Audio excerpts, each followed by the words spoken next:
What's up, everybody? Welcome back. It's your boy Don Knight, going over how to make a DiV overlay MySpace layout. In the first video, I showed you the tools you're going to need so that you get prepared in that video and not have to prepare in these others.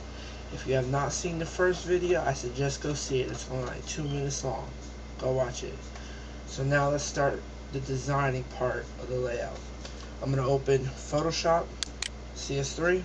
You can use any Photoshop that you want, as I said in the last video, but I have CS3, so I'm going to use CS3.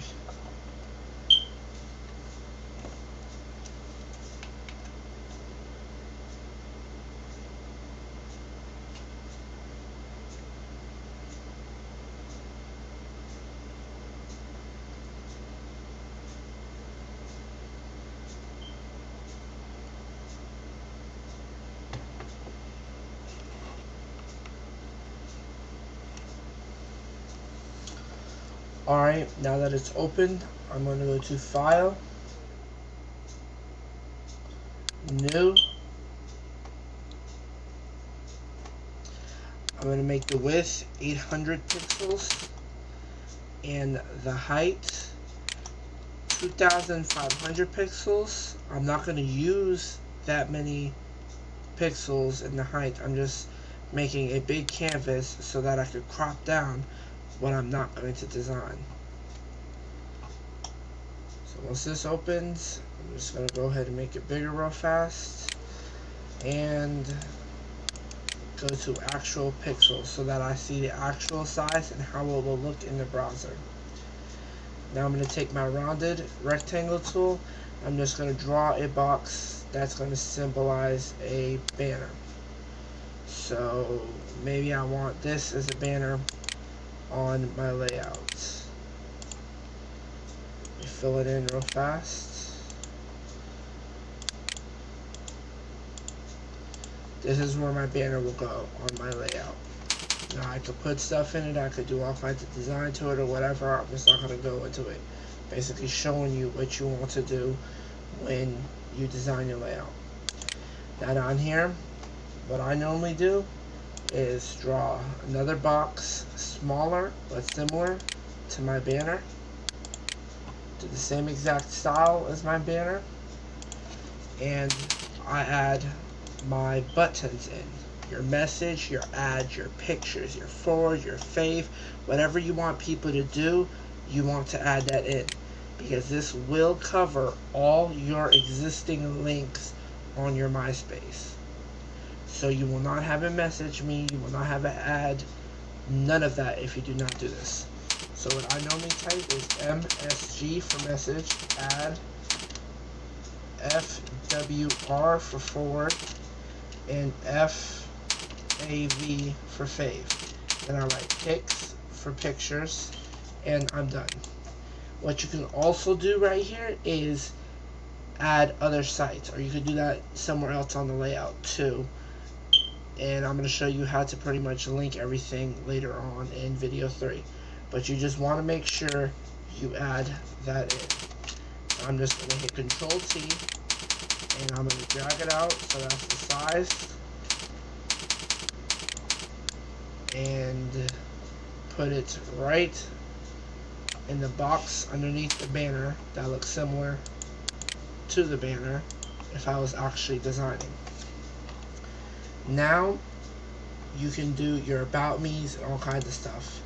Like on my layout, if you've seen it, I have my about me right here.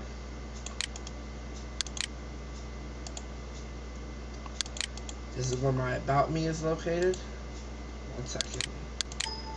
Right here. And my default picture is right over here. This is where my default is. And then underneath that, I have a little bar. And then I'm pretty sure I have like where you could buy my designs over here. Then I have favorite videos and other stuff, just all kinds of other stuff there. And it's all in scroll boxes, which I'll show you how to do in video 3. And then underneath that, I have a bar right here. And then I have a slideshow with all my designs. And That's pretty much it for my layout. But most important thing when designing your layout is add your buttons in. Everything else is optional. Your about me is optional. Who'd I like to meet? Optional. Everything else is optional. What is not optional is your buttons. You can pick which buttons you want on there, like you don't absolutely have to have forward and fave and pick or add. Nonetheless, you could just have message and then you could have links to another site or whatever you want. But if you want people to message you and you want people to add you or do any of these other functions that MySpace has included, then you're going to want to put buttons on your MySpace layout when you design it. Now, another thing I get asked this a lot is the sides of the layout. It's actually not the sides, it's the background. To do this, you want to make a new document. You want to make the height 811 pixels. Now, this is all exact, so watch carefully. Once this is open, you want to unlock this layer. Make a new layer, drag it underneath the original layer, which is now layer 0. So layer 1 should be underneath layer 0. You want to keep that selected, go to image, canvas size, change it to pixels, change your width to 1600 so that it fits a 1600 pixel widescreen. And you basically go from here by designing. Like this middle white part will be covered up by the DiV, which is pretty much this, and you'll just have the sides. So if you want, you can click on the whites to bring up your layer styles. Just double click. You can do a stroke and you'll have a nice clean border going along the sides. Then what you can do is click on the back layer, layer 1, that should be behind layer 0 now, and put either an image or a color or whatever you want. And now you see you have the white part, which is going to be covered up by your div, and then you're going to have the blue, which is your sides, actually your background, and you're going to have a black banner going all the way up the screen. Now if you want this to scroll with your layout, then what you're going to want to do is make it as long as the actual layout.